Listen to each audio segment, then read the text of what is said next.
So right now, what we're basically talking about is trading, but when we're talking about trading, we need to look at like so many other aspects in a Diablo game, right? Right now, we don't have leaderboards. We will eventually get leaderboards. Blizzard soon, TM, whatever. Like season 3 is when they said, right? Like hopefully season 3. When you have a leaderboard, in Diablo 2 right now, the leaderboards are completely owned. Like the World First 99 comes down to people who can trade to get the gear that's required to play at the maximum efficiency required for the most numbers required to get to 99 first. Other than coming up with a new strategy, it just comes down to whether or not you and the people that you're playing with have the time and the money to do so. Money being in-game currency, or in a lot of cases, third-party trading, right? Like Tradery and D2JSP. I can't speak to Diablo 3 at all. But the one of the reasons for seasons is competing in meaningful ways that give people something to chase other than just getting the items. Because people who just want to get items, like people who just want to see these numbers go up, already have the game that they need to accomplish that.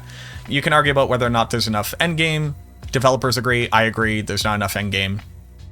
Then again, I'm coming from Diablo 2 though, where you kill the bosses, or you farm super elites, or you run around and you density farm. You just farm in one of 10 places. So when I walked into Diablo 4, I went, oh, I can go to like 30 different dungeons and they're all like a little bit different. Cool.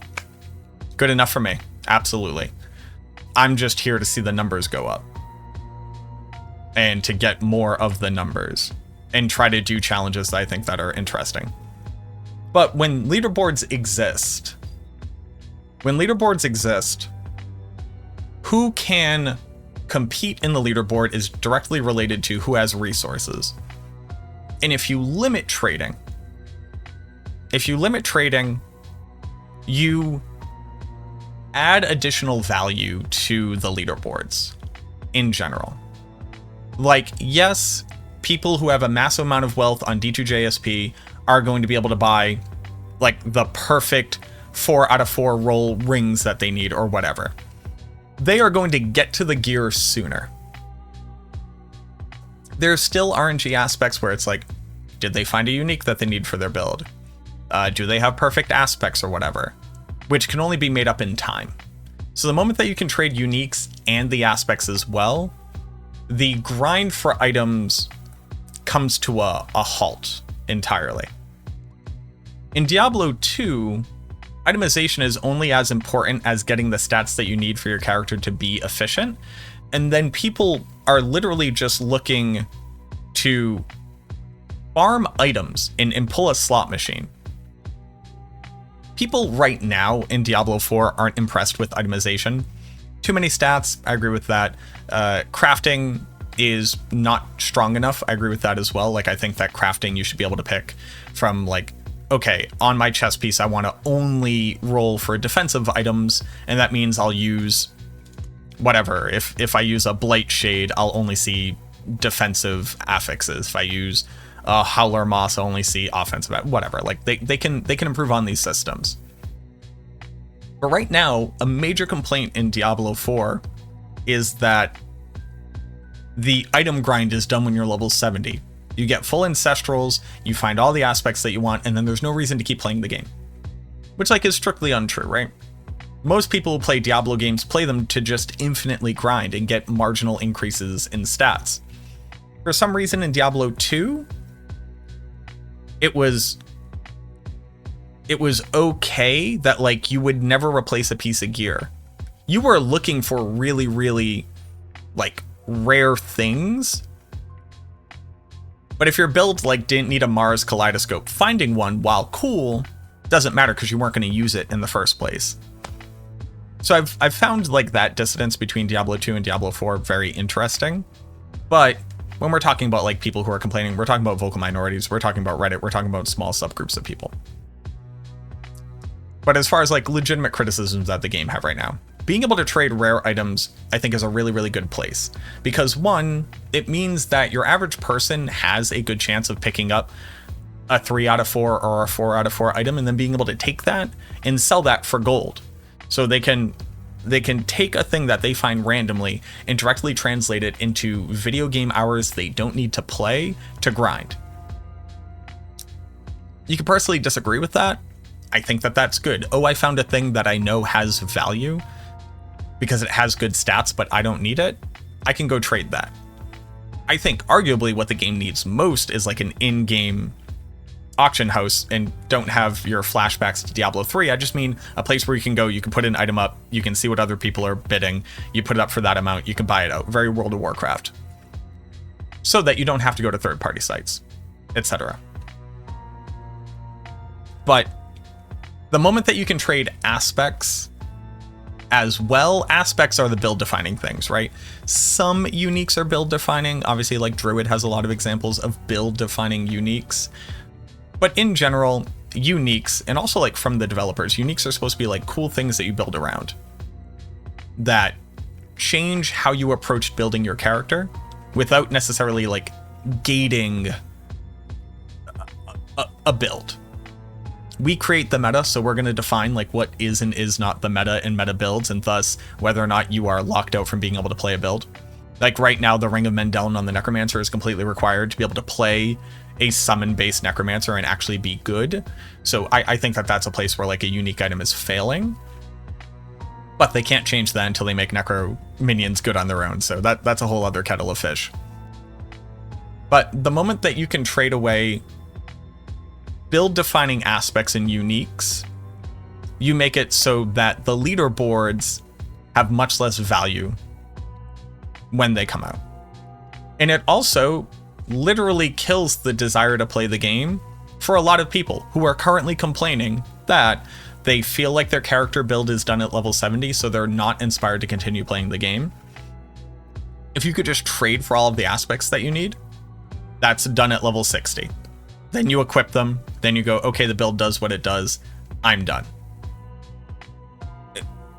And that's not necessarily a bad thing, right? Like, it's not necessarily a bad thing that somebody might go, I want to play the season for a week, I want to have my build online, I want to do content with that build, and then I'm personally done. That is absolutely fine. No, like, that's a very valid way of playing video games, and it's also a very valid way of playing the season.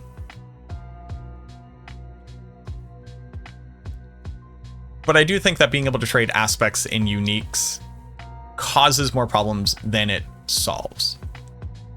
What does it solve? Some builds are locked behind having them according to the meta. And while it's very easy for me to say don't worry about the meta or just like play something that's good until that, people want to play the builds that they want to play. They want to play the game the way that they want to play it. I'm not looking to tell them that they're incorrect for wanting to do that. But like, this is going to sound like me simping, and it really, really isn't. I just try to think about people as people, oddly enough. The developers of this game are in a very interesting place, very challenging place, which is Diablo 4 is supposed to be the next best Diablo. And the difference between the Diablo 2 players, the Diablo 3 players, and, regardless of whether or not you want to admit it, the Diablo Immortal players are three completely different, generationally different consumer bases of the same product. Coming from Diablo 2, the amount of stuff that I can do in Diablo 4 is wildly expansive, and the stats are interesting in any way, shape, or form. Like, everybody says Diablo 2 itemization is the greatest itemization of all time. I think in Diablo 2, you put on the stats that you need for your build, and then you play the build. Actually, I almost don't think that there's itemization in Diablo 2. There's the illusion of itemization. There are some cool off-meta builds that you can do with some weird stuff. Absolutely. I don't think that that means good itemization, but I'll get flamed in the comments no matter what I say about that. There is cool itemization while you're leveling up, because you're literally forced to use incomplete sets of items. In Diablo 3, you literally have a season's journey that gives you a fully completed build at the end, which is something that I tried to give that type of feedback when they were looking to make changes to Diablo 2. I was like, what if there was literally things that I could do, which would mean at the end of it, I would bare minimum have like a level 70 characters worth of viable gear, so that we can make this game approachable at all for new people. People who already know how to play the game won't need it. It won't matter. A lot of people didn't like that, but you know, a lot of the D2 diehards don't really like Diablo 3. And then Diablo Immortal, which, again, Diablo Immortal, I get it. They lied to us. Literally, don't give that game your money. I can't stress that harshly enough. But the game itself, one for a mobile game, but also a game that actually ported pretty well to PC, is a very fun game. And if it wasn't for the gacha machine, like if it wasn't for the loot boxes, I think did like a pretty cool job with itemization. You could go places to target farm, a thing that they're adding into Diablo 4 that people want, a thing that technically existed in Diablo 2, but the, you know, people like, oh, target farming is like an MMO thing. It was in Diablo 2. Everybody tried to target farm in Diablo 2. In Diablo 3, you literally got the gear handed to you, and then you had to farm for the rest of the stuff you need for like Kanai's Cube and certain legendaries and stuff. I'm not going to pretend like I know about it. And in Diablo Immortal, you could go places to target farm. You weren't always going to get it, but you could go places to target farm, and then you could always rely on having like this many different powers and stuff like that. I haven't played Diablo Immortal in a very long time. But Diablo 4 needs to be a game that keeps the core fan base very happy, which, to me, this is what the core fan base wanted. Like, interesting combinations of stats that you could fine-tune and grind to get a perfect version of. Apparently we don't want that. I do want that, but apparently everybody else doesn't want that. Maybe if you just reduce how many stats there are, you could get there. While also having like cool build-defining things that you could go and find and have a reason to like literally farm, like play the game. Playing the game is going to get the cool gear, right? The moment I could just give this to you is the moment that that farm doesn't exist anymore. And then the last thing I want to bring up, because I'm kind of just rambling, but I'm more so just like sharing my thoughts on this and some of the challenges that comes along with it.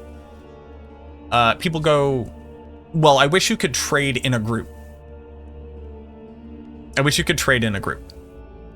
Because if you could trade in a group, then it doesn't suck when I find a legendary that my friend needs. And I don't disagree with that. My only problem being that we have to understand that, again, if leaderboards, when leaderboards exist, the moment that you have a leaderboard, if group play gets a special thing where everybody can trade the items that they find in that group play is now 4 times as efficient as any other play style. You can literally not compete with a group of people all playing the same character so that everybody can get perfect gear as fast as possible to then move on to whatever like the most efficient farming strategy is. Because if you just get 4 barbarians in a group, that means every monster that you drop effectively is dropping 4 times as much loot. Not a big problem in Diablo 2 where it only dropped 1 thing. Not really a big problem in Diablo 3 because they had endgame leaderboards that were more about your mastery over it. But even so, it does, like, people who play solo can never compete with people who play in a group. Now they finally added solo self-found. So if you add solo self-found into the game, we can kind of remove some of these pain points. But to wrap it back up, how do I feel about trading? I think being able to trade rare items is like more than good enough. I do think that there are problems that people mostly ignore, and I think that they have bad faith arguments when it comes down to being able to trade legendaries and unique items.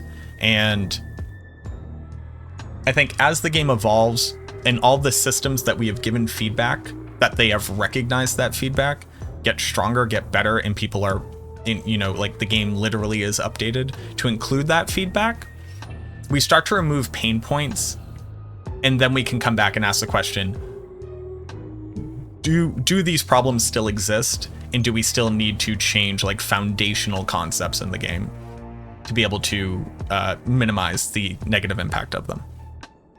That's my long rant about trading in Diablo 4 and also a lot of things.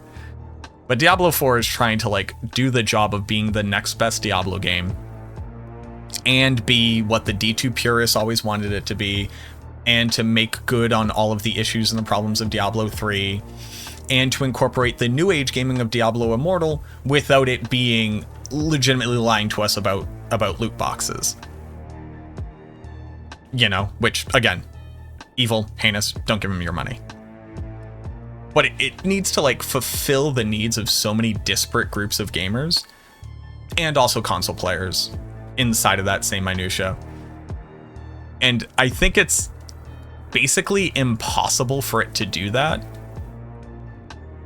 But I'm very excited for the things that they already said, hey, yes, we agree, we need to fix that. I'm excited for season 2. And I'm excited for a year from now, when every article you're reading, theoretically, as long as they get there, is, although it had a rocky or rough start, Diablo 4 really bloomed into this franchise's flagship game and is finally, you know, keeping players happy. Like, that's what I'm excited for. I'm excited for that. Until then, I'm going to keep playing the game. I like playing the game. I like seeing the numbers go up. I think itemization is pretty cool, but, you know, maybe I'm in the minority there.